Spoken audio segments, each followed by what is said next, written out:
There is nothing wrong with your internet connection or your YouTube account. Do not attempt to contact your service provider or customer support.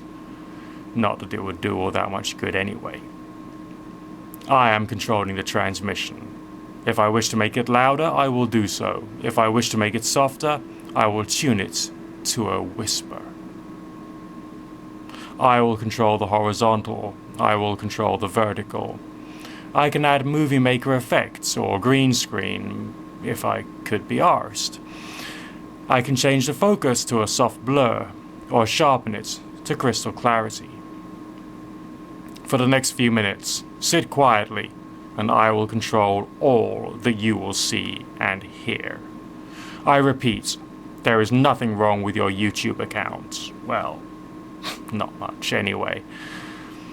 You're about to participate in a great adventure.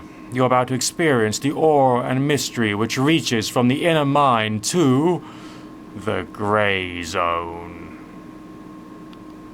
Yeah, I know my hair's still wet because I've come out of the shower, but accept it, I'm just talking to you today. Here we go. This is from a comment I got on one of my previous videos, and it says here, I've made myself a black mirror today and sat in front of it for a good half an hour. Nothing special to report. In fact, I found the whole experience a bit underwhelming. Have you got any tips on how to make it a little more interesting? Question mark. I've nailed the sitting quietly in front of the mirror part. It's just all the other proclaimed cool stuff like seeing scenes of the future or the faces of spirits that's missing! Exclamation mark.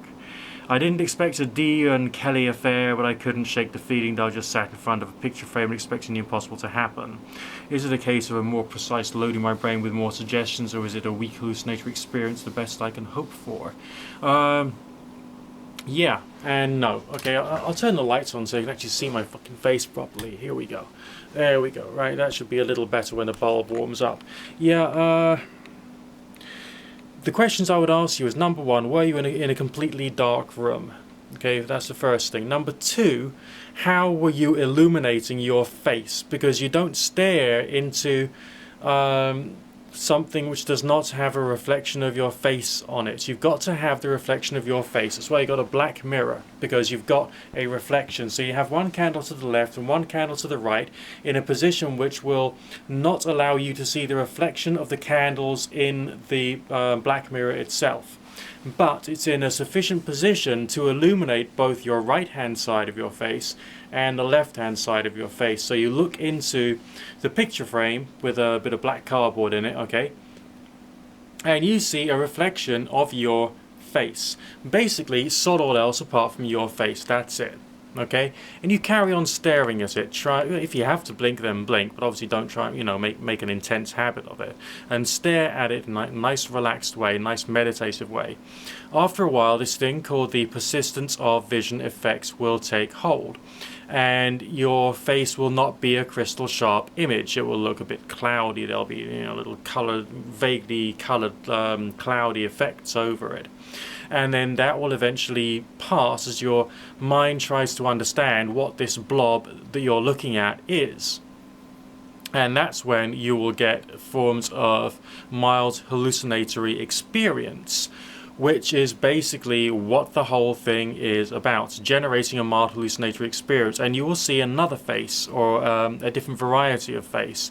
I have seen faces of men, women, people of different ages, different nationalities. I have even seen animal faces, and sometimes, you suddenly realize you're looking at a wolf's head. It can, spook you a bit.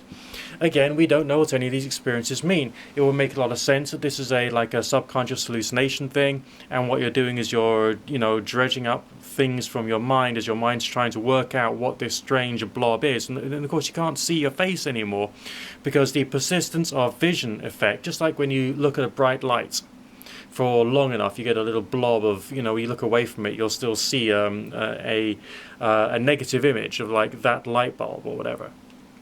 We got something similar going on as you carry on staring at the reflection of your face. You carry on staring, carry on staring, carry on staring, and it'll kind of like become indistinct, because like by comparison with the blackness of the room, the image of the face is like a light. It's a very dim light, but it's still a light, and you will therefore get the persistence of vision effect. And after a while, you won't be able to see it clearly. Okay, so what you do if you want to be more occultic and weird is you do like rituals and meditations and all the rest of that, and like going over stories of various different mythical beings that you're curious about, do invocations and blah blah blah blah blah blah blah, you know, the whole traditional stuff to put you into that suspension of disbelief that this is not just a hallucination, this is going to be a something. And just like with the Ouija board experience or the pendulum dowsing experience, curious things might happen that might make you think that, hey, there's something else happening here, it's not just a hallucination. And that's how you do the Black Mirror experiment. Look after yourself and have fun.